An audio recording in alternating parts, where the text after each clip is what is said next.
Na súa 11ª edición, o Noia Harp Fest está xa consolidado como un dos festivais de arpa máis destacados de todo o panorama internacional. Desenvolverase do 8 ao 10 de agosto en 6 escenarios distintos ao aire libre, o que contribuirá tamén a poñer en valor o patrimonio histórico e turístico da vila. Búscanse sitios como este, que vai ser algo novedoso este ano, Santa María Nova, a Iglesia de San Martiño, esa Praza do Tapal, o Coliseo Noela. Entre os pratos fortes desta edición destacan a compositora alemá Nadia Birkenstock, a ucraína Solomia Savchuk, o dúo escocés composto por Rachel Hare e Ron Happy, a francesa Camille Lebec, o trío bretón de Escofar e o intérprete senegalés Momi Maiga. O trío de Escofar, desde Bretaña, é un trío que se fai chamar Power Trio.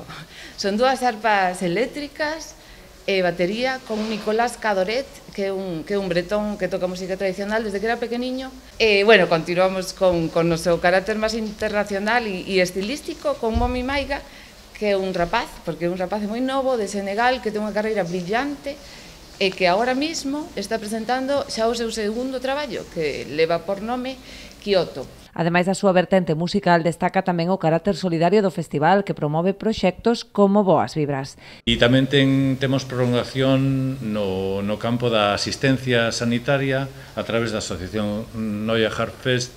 Levamos adiante un programa chamado Boas Vibras de asistencia de arpa nos hospitais. Tocamos para os nenos en colaboración coa Obra Social Pediatría de Santiago, e estamos estendendo esta actividade a hospitais de Coruña e de Vigo tamén.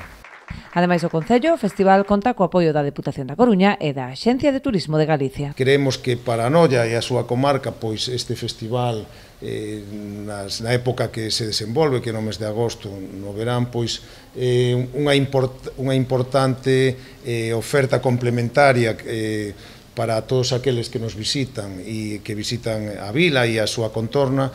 Entendemos que, como ben decía o director, ten unha repercusión artística importante, pero tamén ten unha repercusión económica e unha repercusión no que é pois a afluencia de visitantes, e creo que facer apostas neste senso pois é traballar no camiño axeitado.